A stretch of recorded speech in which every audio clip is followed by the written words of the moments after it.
If you understand the true nature of things, you suffer more. Ignorance is bliss.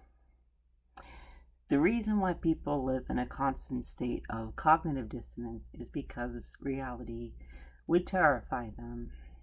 Facing the truth of things will put you into a sequence of losing your values, losing your ideals, and eventually you'll end up somewhere between cynicism and nihilism. But that's the truth. You'll always have people who give you these ideas that the world is on some kind of progressive path towards a better future. But we know that that's not true. More and more people are understanding that that's not true. There is no positive progression in our future. We're lucky, and maybe even unlucky, depending on how you see it, if our species continues going on for another 30, 40 years. I'm more likely to think that would be the unlucky thing. When we look around the universe, we see that most galaxies, most planets are devoid of intelligent life or life altogether. As far as we can tell, there's no other species like us. Now, why would we assume that in a universe where humans or life that can construct language and thoughts is so rare, so unlikely, why would we assume that it's the best thing for us to exist in such a hostile galaxy, universe, space, everything? There's such a minuscule chance that we would exist as a species that it makes sense when you look at the world and see how much things struggle to survive, how much our societies, how easily they fall apart, how easily people can be pushed to harm one another. When you look at how war has been the natural state of civilizations, that more often than not, countries are at war with one another, whether it's with another country or themselves. War is the natural state of humankind. And it's because we're not really different from bacteria, from a virus, from life forms that we view as beneath us, and we're not really better. We take a lot more resources to sustain ourselves. We need a lot more, but we don't create the resources, we only consume them. We only create more of ourselves. And I suppose art that we don't really care that much about. It's a mistake for human life to have evolved from the ancestors that we have. We're not prepared to continually go on and exist perpetually into the future. We're not up to the task. These are truths. The things I'm saying are truths. It's true not because it's dark and not because it's negative, but it is the truth, and it is negative, and it is unfortunate. If you've never gone into a deep dive of philosophy before, this video is not really for you. I'm not for you. I'm hoping to reach out to people that either already feel similar things, have already thought deeply about our place or lack thereof in existence. And I'm not really here to talk to people who never have thought about any of this before. What I'm telling you is, you're not the only person who has realized or thought that maybe we never should have existed in the first place.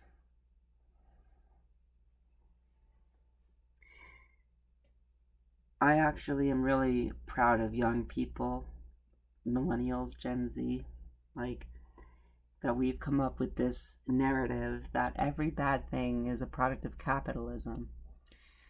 But we don't realize that there is no other to capitalism. Even Maoist China, even the USSR were state capitalist enterprises. We don't have anything, any data, any examples to look at and say that's an example of socialism. It's not in our nature as humans to care for one another. It's not. We're not different from bacteria, and we're not different from plants that fight each other for sunlight and fight each other for the nutrients in the soil. We're not better than them. We're not different. We're not more advanced. We have the illusion of being more sophisticated, but all that sophistication comes with an extra price of energy that we cannot replenish, and that we're using up faster than we can hope for it to be replaced.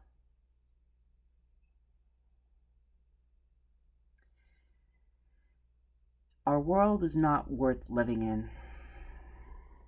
And there are things that you can do to make life more tolerable.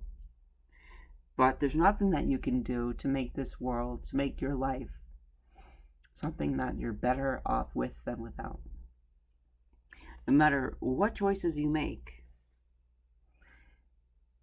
the unborn still have the upper hand. Those who are already dead and those who have never been born, those are the ones who are doing the best. And that's not because we just made some slight error that we could correct and re-alter our path, make different decisions.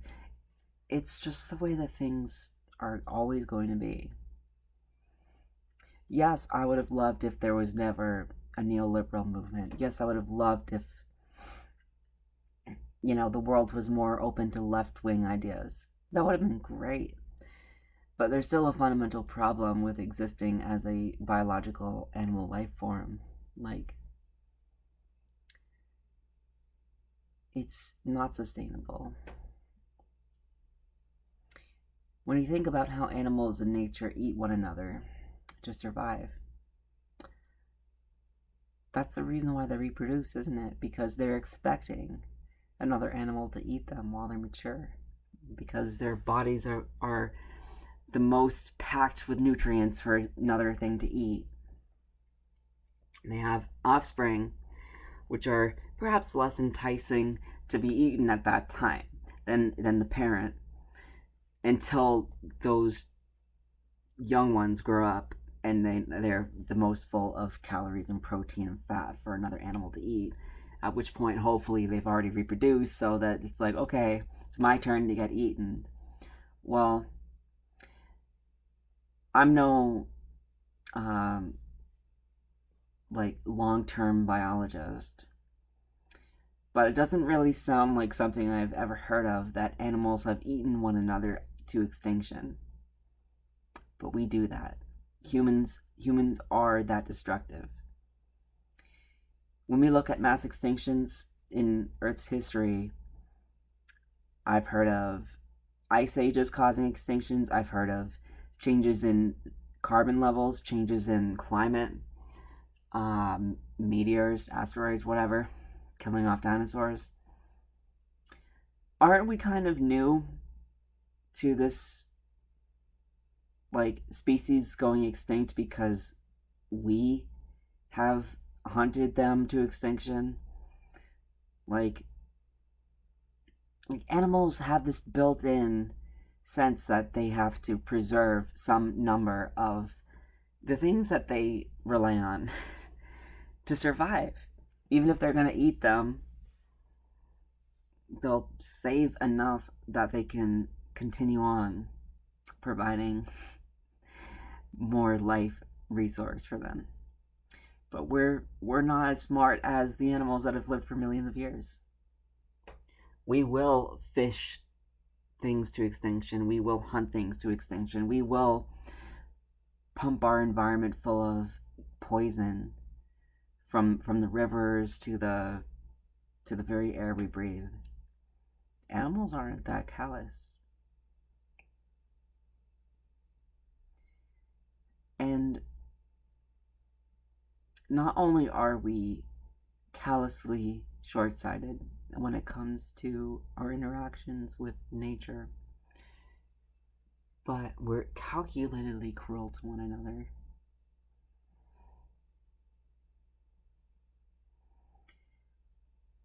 Why wouldn't we be? What is there in a human that would prevent the human from acting horribly to other humans? It doesn't seem like something that we're programmed to be kind to one another.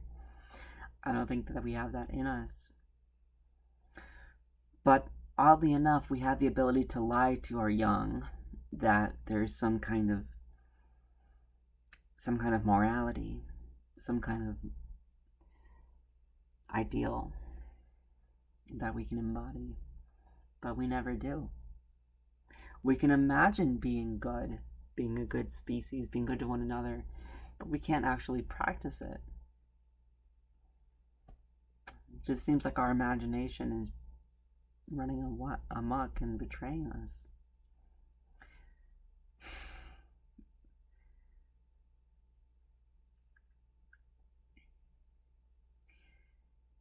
If you were a foolish person, you wouldn't have the balls to listen to me say these things.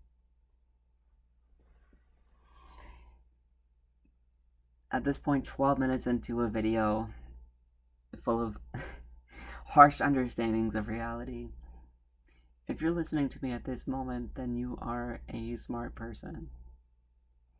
And you should feel bad about that, because being a smart person is an evolutionary disadvantage, and you know it. There's literally nobody running the world right now who's as smart as you, who is able to understand me at this time with what I'm saying. People like Donald Trump, people like Elon Musk, people that are highly influential are of average intelligence or slightly higher.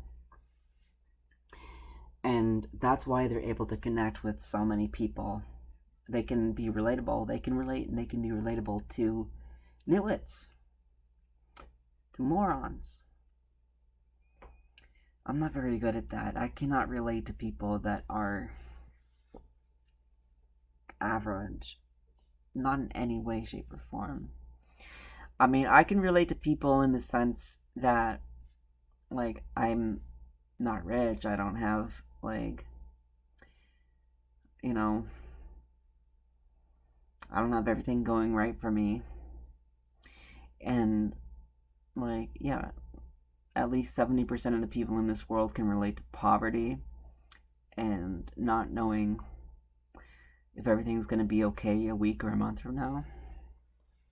But when it comes to thoughts about all of this philosophy, you know, I can't really facilitate how the average person thinks. Just, I don't get it, because the average person doesn't think. The average person just reacts. They feel, they react, but they're not exactly in some sort of communication within themselves about how to perceive the things that are happening to them and how to perceive the world around them, how to perceive themselves and how to perceive other people. They merely react to stimuli. And the same type of person rules the world. People that are merely reacting to the stimuli of wealth and power. They cannot think about how their complete adherence to the logic of wealth and power can be their own undoing, because they can't imagine. They can't imagine why wealth and power would be their undoing when they've only so far experienced it giving them advantages. Things are always going to be the way that they've always been, is their assumption. Like, if you were born living in a town where a well was blocking out a lake or a river and funneling hydroelectric power to power your town, and you lived your entire life in that town, you would never expect that there would be an earthquake or gradually the dam would crack and break down and your town would be flooded. You would never even imagine that. You would have to be somebody who's either already experienced something awful, that you can imagine awful things happening again in the future, or you'd have to have lived long enough to have seen the same exact thing happen elsewhere. And like, when you're wealthy, you don't have any consequences in your life. You don't have any responsibilities. You don't have any experiences, negative experiences that would inform you to be cautious about the future. Those are the people that are ruling the world. People that have no caution, have no experience or expectation of anything ever going wrong for them personally. And believe me, they have no reason to care about me or you. What happens to us is, our problem.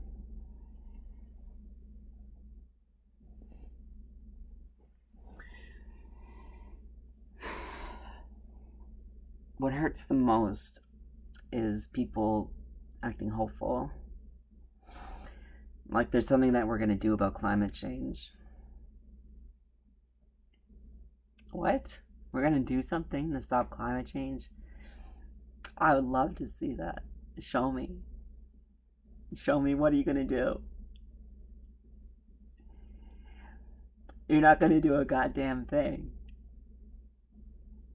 And believe me, going to Congress, going to your government officials and telling them that you want them to do something about it is not taking action.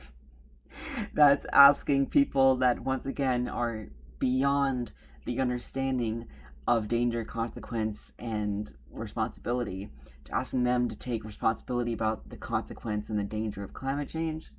People that, at bare minimum, U.S. Congress, you're talking about people who make bare minimum of $200,000 yearly. Do you think that they have any concept of what it's like? Any concept of what it's like to have your life ruined by coronavirus? To have any concept of what it's like to have your life ruined by any disease, by poverty, by natural disasters? They don't. They've never experienced any of those things. And for people trying to go to them, to petition them to take more urgent action about climate change, is laughable. It's honestly sad. And I don't have to even get in with you about how there's half a dozen wars going on that have pretty much all started this decade. We've got the Azerbaijani-Armenian war going on. We've got the Ukrainian-Russian war. We've got the Israel-Palestine war. Now there's a uprising in Yemen. Another uprising in Yemen. And there's the basically entire East African coast is in a conflict as well. I'm pretty sure that's Ethiopia is splitting up with like 3 different factions trying to fight about something. There's the possibility of a Taiwan invasion. There's a possibility of the North and South Koreas fighting. There's the likelihood of Venezuela going to war over some rainforest because it will increase their exclusive, commercial maritime zone so that they can claim more fossil fuel resources to increase their own wealth as a nation. I mean, we're not a good species. We're ridiculous.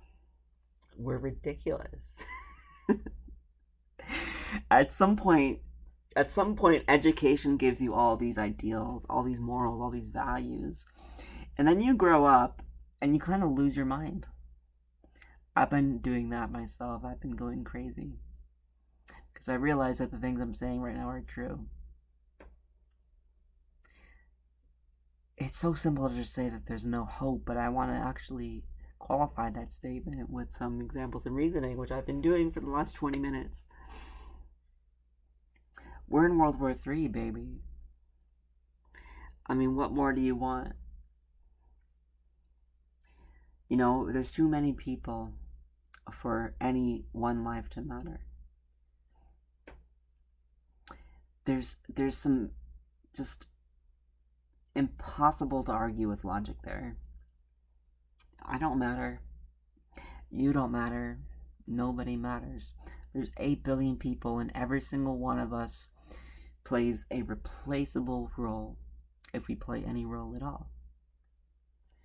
Nothing that any of us do in our lives matters. Because everything that we can do can be done better by somebody else or a robot. You know, artificial intelligence. And even those things that we're so skilled at that we do, we probably shouldn't be doing them. Because it actually will cause harm to everything else. Think about that while I sip my microplastic filled water. There's literally nothing positive to say about the world in the year 2024. And look, I've made the steps that I can make to improve my life, improve myself. You know what the Chinese are doing at this time? They're lying flat, they're letting it rot. They're giving up because they understand very much what I'm saying. There's no place for people to have free thoughts, free action, free lives. Like, we are not asked for our consent to be born. We're not able to give our consent to be born, and so there's never a question about whether we consent to anything or not in this world.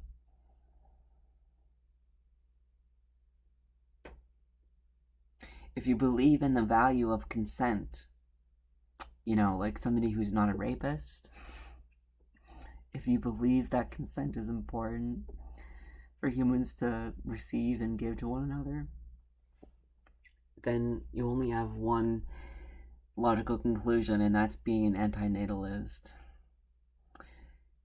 Having the moral value of consent leads you to being an anti-natalist. End of story. End of story. You're not going to force somebody else to live in this world when they're doing perfectly fine in the void. I'm telling you, the void is a pretty great place.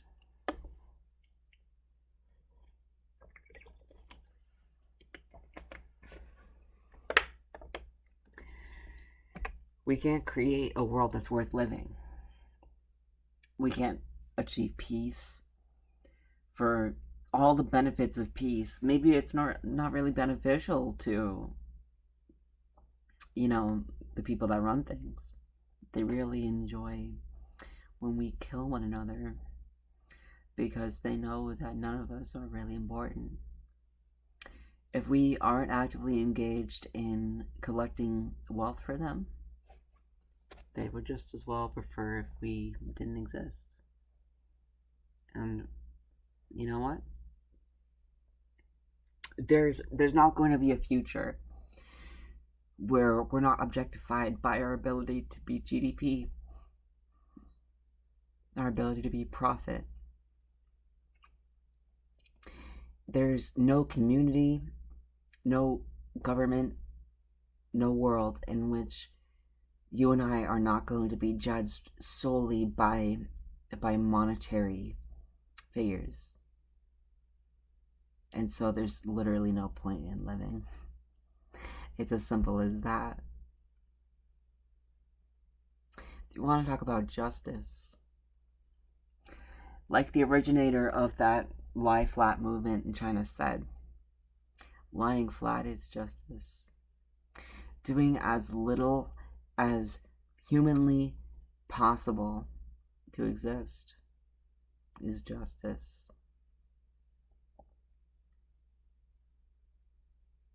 Perhaps even the wars going on are justice too. Because if we humans are so useless as to not even be able to preserve our own environment for our own survival, then we deserve to die. And if we can't live in peace with one another, we deserve to die. I really hate this era that everybody wants to pretend that there's a right and wrong side in every war. They're both right and they're both wrong. Like, what do people really imagine as the end game? That we end all the wars and then we increase the population to 10 billion and then 20 billion? What then?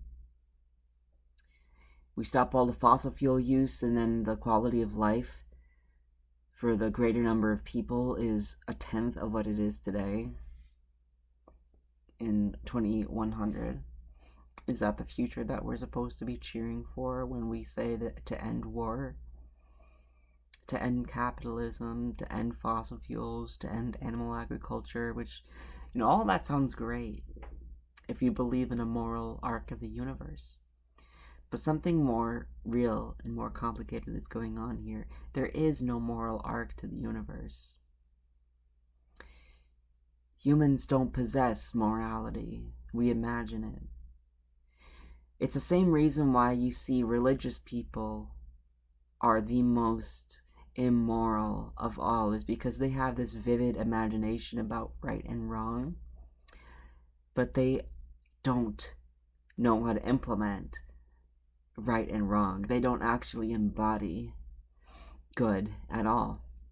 In fact, the most wicked people in this world are the ones who do believe in God and the ones who do believe that their interpretation of their holy scripture is the only correct one.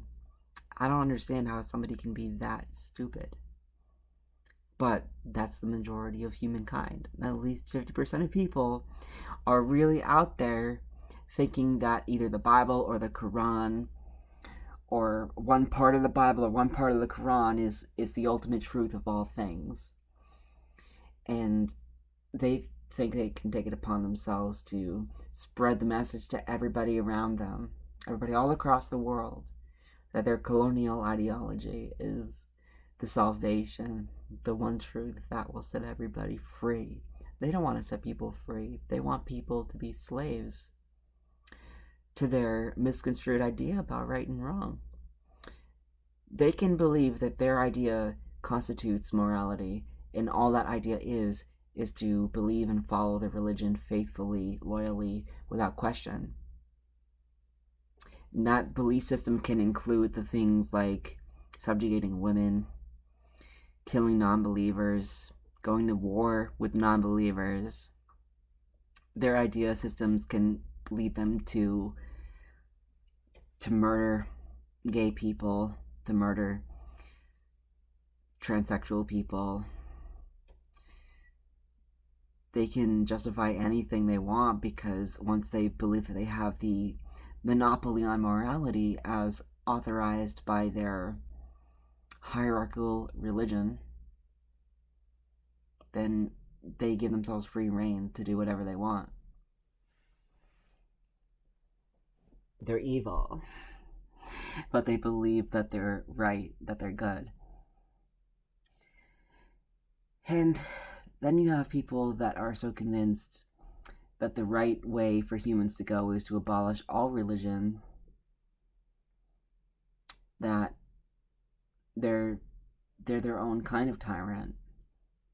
I mean, I've never had any beef with any Buddhists. I've never had any beef with any Shintoists or any Hindus or any Jewish people. It's clear that there are some religions that can, not within their beliefs to not include any hatred or bigotry. So what's really the answer here is not that only a specific group of people are evil, but that humans are always susceptible to evil, and the evil people within any group, even if they're a minority of us, they always find that way to take control of what's going on, and they always find the way to influence others so that whatever evil ideas they have are acted upon, while our nice, clean little moral ideas of do no harm and leave people alone and live and let live, all that is passive. We don't forcibly enact onto the world that people protect one another or do no harm to one another. It's a negative value. We're not actively saying, be peaceful or else. And we shouldn't, because the people that want to kill one another, they're going to do that. They're going to. I know that there are innocent people that got hurt. As much as you can define innocent person, while they still are always contributing to the suffering of other life forms, even if it's in a relatively small way, that's enough for us to call them innocent. But I'm telling you, when you're outraged about things that are happening, you're being outraged about things that have always been happening, things that always are going to happen, as though there's some horizon just within sight of a future where we can just abolish all suffering. And that's the idea. I really feel better as a human being ever since I gave up that idea, that there's just a close in view horizon in which all future suffering is abolished. Please. Just because you would really like that to be the case doesn't ever mean anything as the way that you just want it to be. I would really like it if everybody was kind to one another, right? That doesn't mean it's true. And so I have to basically just accept that humans are always cruel to one another. And I just have to laugh at it. When people are mean to me, I just have to laugh at it and think, like they have expended effort to try to make me feel something negative. So the best way I can respond to haters is to laugh and say, some people really have spent months stalking my my social media posts or whatever, and profiles, and send me messages to try to make me feel bad. And all I was able to do is just laugh at it, because it's like there's somebody out there who really is invested in trying to make me feel bad because I'm transgender. I don't know. It's just funny. I can't even begin to have this expectation that there's a world without TERFs, or a world without Zionists, or a world without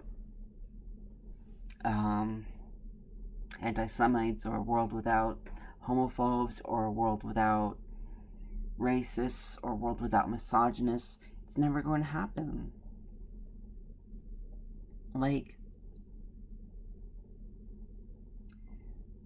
There are things that you have to give up on to have peace inside. The expectation of there being peace outside is one of them.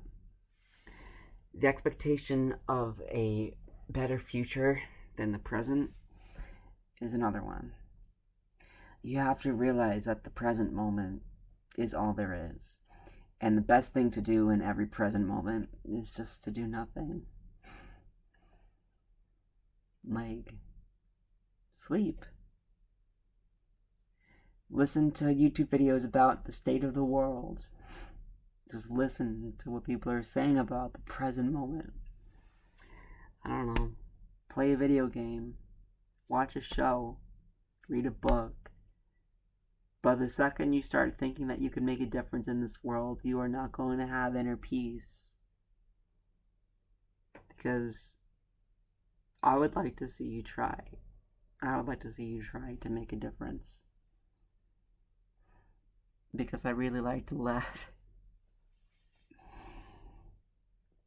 You know, for a while it was kind of entertaining to watch the millionaire Greta Thunberg go around trying to pretend like she has the answer that nobody else has ever thought of. Like, basically what she's saying is, oh, everybody reduce their quality of life so that I don't have to worry about climate change anymore. It's like, okay, you know, our quality of life certainly is declining, so when is it going to be enough?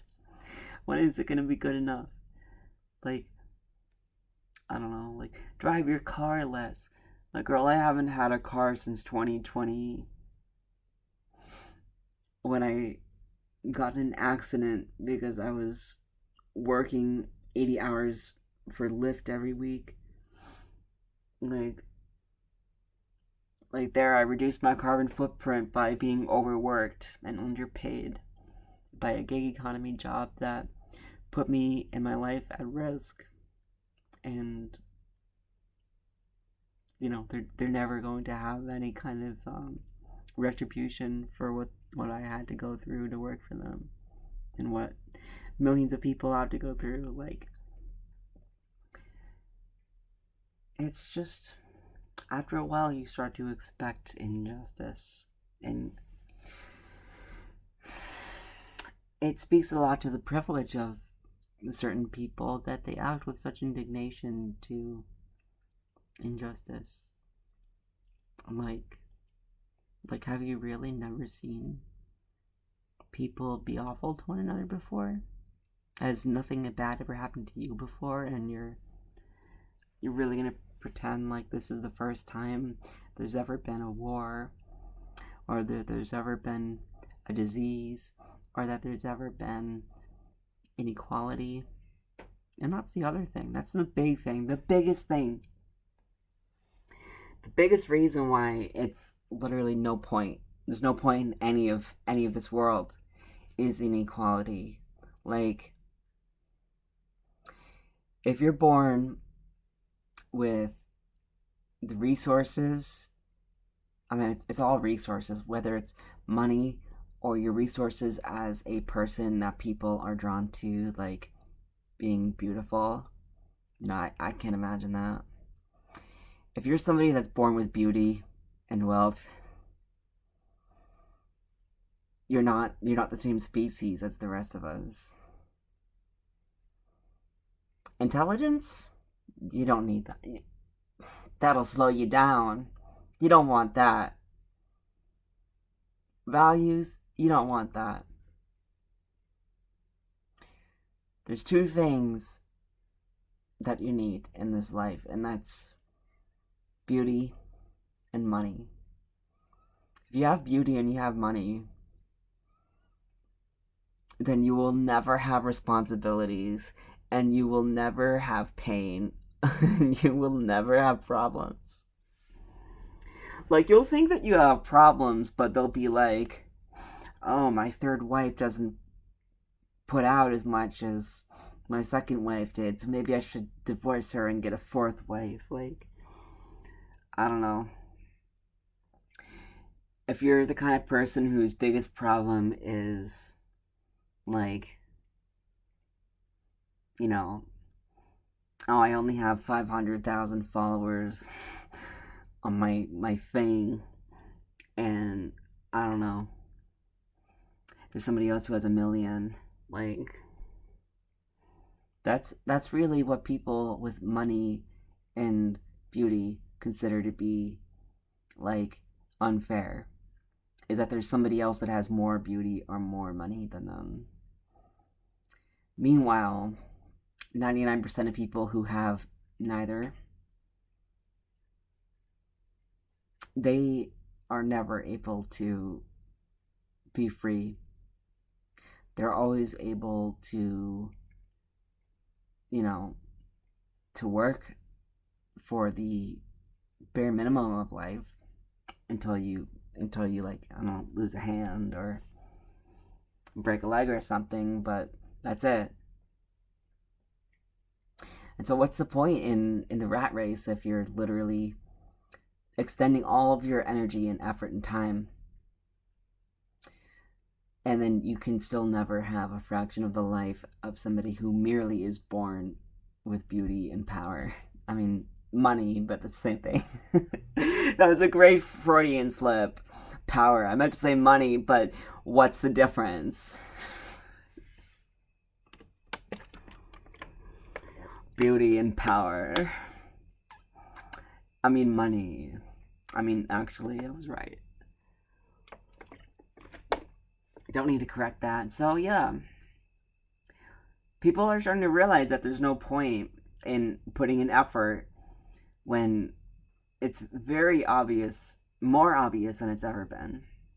Like, social media plasters it right in front of our face. The people with beauty, people with money have zero responsibility, zero struggles. Everything in life is handed to them. And believe me, like, I was born to be somebody that is on the outside looking in and saying, like, you know, at least I have my intelligence, at least I have, like, some skills, some talents. If I was meant to be one of those, I don't know, influencer type people, then I wouldn't be here giving these wonderful thoughts to a generation or 3 generations of broken, impoverished people, assuming that anybody would ever hear what I'm saying. But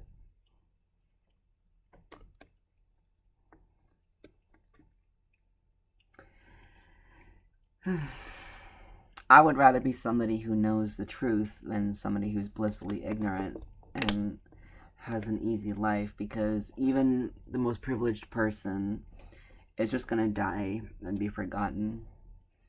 Like, it might seem as though somebody like, I don't know, Elon Musk or Oprah are gonna be remembered forever, but I'm telling you, all the records of all of our existence is going to be lost when we're extinct this century.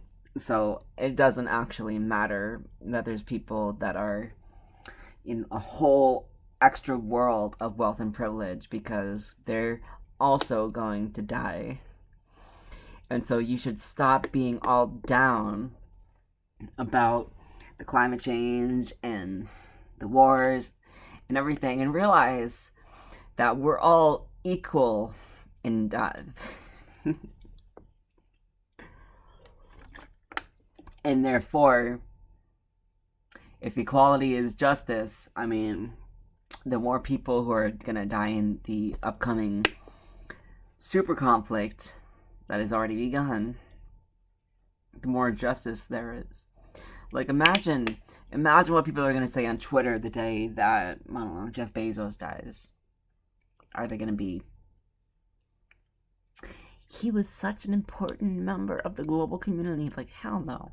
You're going to literally see, first thing, the first day, you open up Twitter, and people are just like, I can't believe people are celebrating the death of Jeff Bezos, and there's just going to be, like, people clowning on them, thousands of comments being, like, memes, like, yo, I'm at the grave of Jeff Bezos. Hate that guy. If anything slightly different from that happens on the day, I will literally eat my entire pink outfit. Okay? The day Jeff Bezos or some billionaire dies, Twitter is going to be erupting with celebration, and then people say, you shouldn't celebrate the death of somebody. And then other people commenting on that, saying, actually, I don't care, and it's always morally correct to celebrate the death of billionaires. And it's like, dude, we're so predictable. And like, why wouldn't they react that way? When you've experienced like hunger, homelessness, being cold in the winter, or just any of that stuff, like loneliness. I'm telling you, you're never lonely if you have money and beauty.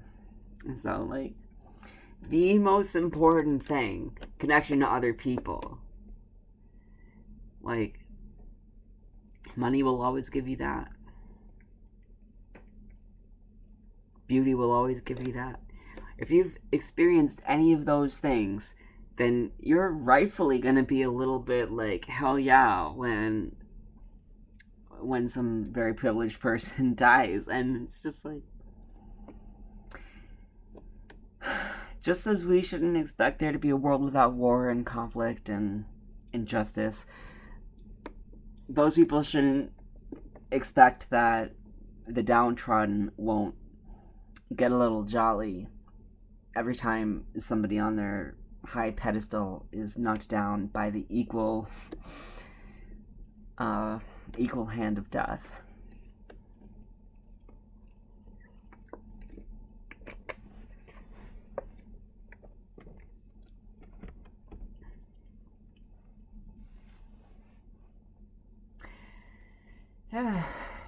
And none of it really matters.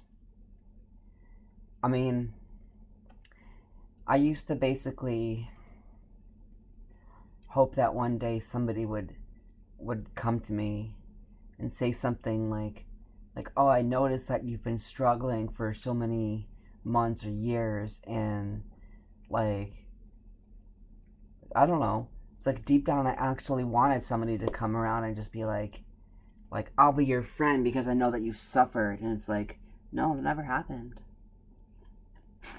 Oops. Then I realized that I was like subconsciously waiting for that, and I'm like, wait a second. Even if somebody did, I would probably just tell them that they're useless to me and send them away. And I think I have done that. There've been people that are like, oh, you're depressed, like maybe you should talk to a therapist. And I'm just like, maybe you should not talk to me. A therapist, like a therapist, you go to see one and they're gonna basically tell you to keep a journal. They're basically gonna tell you to take a pill. They're gonna tell you like, oh, that's interesting. Like, there are people out there that will literally say stuff like, oh, I can't trust somebody that doesn't believe in therapy, or I could never date somebody that doesn't believe in therapy. It's like, girl, I never asked you out. Please. I don't know what cultural weirdness that is. Yeah.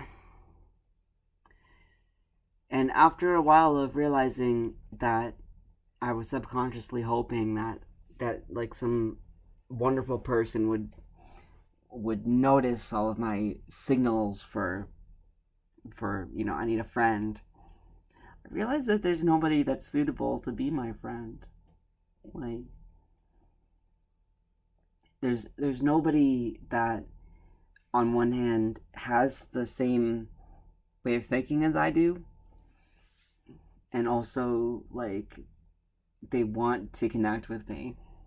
There are people that I would be very happy to connect with, but they think that they're better than me, and they don't really feel like they have the time to talk to a peasant like me. And I'm talking about some specific people too.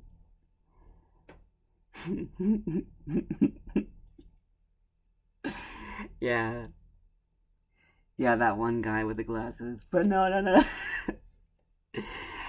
Yeah, I mean, like, I've had this on and off friendship going on with like another YouTuber, but he literally thinks he's too famous for me, and I'm just like, dude. Oh, well, like, keep on talking to your stream chat for your, parasocial relationship. But if I wanna talk to him, or just anybody in that kind of like, oh, I'm very famous, so I don't have to talk to people that, are beneath me. Like, maybe I'm wrong, but I don't think that I'll ever be that kind of person who thinks that I'm too famous to talk to somebody who honestly has an interest in, like, holding a conversation with me. Like, at the very least, I will tell somebody if they need to buzz off. Like, there have been times that men have come around on my DMs trying to be like, will you marry me? I am from some country. And I'm just like, dude, like, I wouldn't marry you if you had a fucking gun to my head. Like buzz off, you degenerate. And I will tell them how I really feel. But to have this quasi kind of like, oh yeah, like, I won't ever respond to a person's messages, but I'll make them feel as though I appreciate them. Like, please. Please. I don't think that will be me. This internet has given us this illusion of grandeur, the delusion of grandeur. And we can't just treat each other like individuals, like people. So, if I'm not a hypocrite, then I'll do things differently. Like, I know nobody's going to, but if somebody sees this video and they're like mentally ill enough to think, oh, I want to have a conversation with that person, I would respond to it. I would respond to my DMs. Not that I'm going to get any because I'm at the bottom of society, but, whatever. I'm smarter than the people at the top of society. And because of my very rapidly turning gears in my head, I have all of these ideas that I cannot share with other people. And so it's really valuable to me when I have this kind of conversation, any kind of conversation with another person. But it doesn't ever happen. I don't actually connect with other people. And so I go crazy. I actually am insane because I don't have any social contact. And you know what? Like, screw society. If I'm not of any value to society, then society is not of any value to me. Like,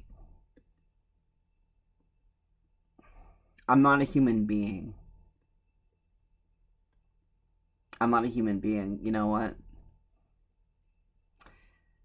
After everything I've said in this last hour, I want to make it abundantly clear that I look down on the human race.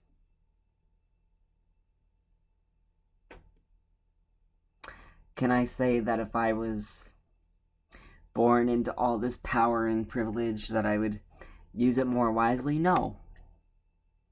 No, because that's not how it works. However, if in the impossible scenario where I were to be lifted from my disgrace of a life that shouldn't have started into a position of influence, then I would use it better than anybody ever has. Because that's what happens when you come from rags to notoriety. I don't even need to be rich. If there's ever a day when what I do and what I say and my existence is of some consequence to other people, that's when you're going to see somebody who makes a difference in the world. Because I understand everything that people are going through, and I understand the reality of this world and everything that's going on and will go on, because I honestly I honestly see everything that's going to happen in the next 20 years played out like clockwork, and believe me, like, I'm getting out before the worst of it. Because it's not really worth seeing the end of this movie, but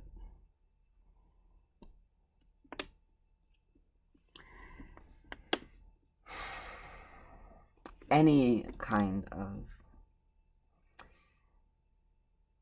free thinking, any kind of confidence that a person has in their own ability to see things for how they are, people don't like that. I'm not here in this world to be liked. I'm here in this world by accident, by mistake, and I'm gonna act however I want. I mean, the way that I want to act actually is pretty rude, pretty arrogant. I think it is completely appropriate for me to be an arrogant, narcissistic, and frankly angry, even hateful, spiteful person. Because all of the reason that I have for being that way is valid. That's the one thing that we've been taught in this culture, hasn't it? That no matter what you think or feel, that you're valid.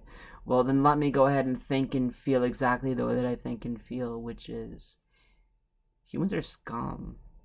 And I'm not one of them.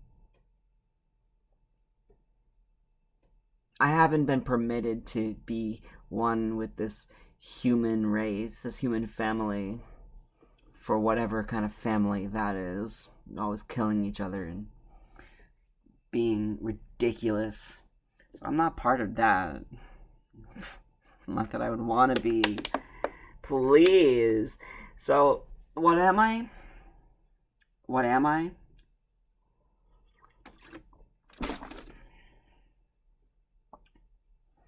There's no word for it.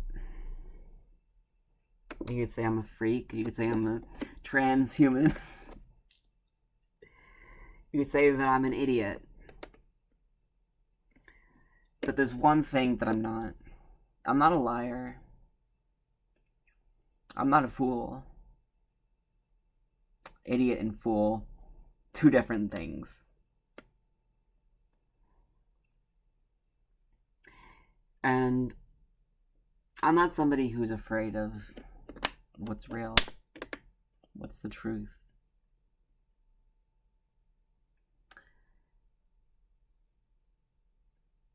I don't really know if there's any value in my words to anybody else. But I will end with these last 2 minutes giving you this. Fuck you. You weren't expecting that. Fuck you. You do not go on YouTube and expect to watch an hour-long video as somebody concludes with fuck you. I'm the only person that's going to give you that. Because I'm real. And that's how I really feel. Fuck you. None of you have ever shown me that I'm of any value to any of you. None of you have ever treated me as though I'm part of your species. Well, fine. I'll be an outsider. Because I'm smarter and I'm better than a human. Whatever the hell that is. So fuck you. I look down on you. I condemn you. And I know that condemnation, whether it's from me or from anybody else, is meaningless. So whatever. Deal with it. Fuck you. If you're a good person, I wouldn't know it. Because you're not in my corner. You're not sending me memes on Discord. You're not congratulating me anytime I post about how something nice happened in my life for once. That's not you. And that will never be you. Because guess what? I don't even want it. I don't even want whatever any of you have to offer me. Because that's not the deal I'm swinging here. The deal is, I put out what I put out. You want it? You don't want it? I don't give a fuck.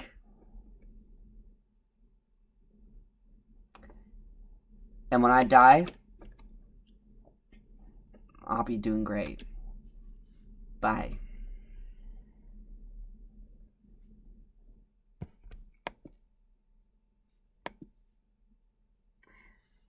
How many times do I have to click the stop video button? You see this? You see this? This is what I have to put up with in 2024. I'm clicking the big red button and it is still recording. Damn the human race. I did it again! You're seeing this right now. I feel like Howard Bloom. Dude, every time Howard Bloom ends a video, he makes a big deal about pressing the off button. I feel like I'm in La La Land. Let's go! Off! Stop recording!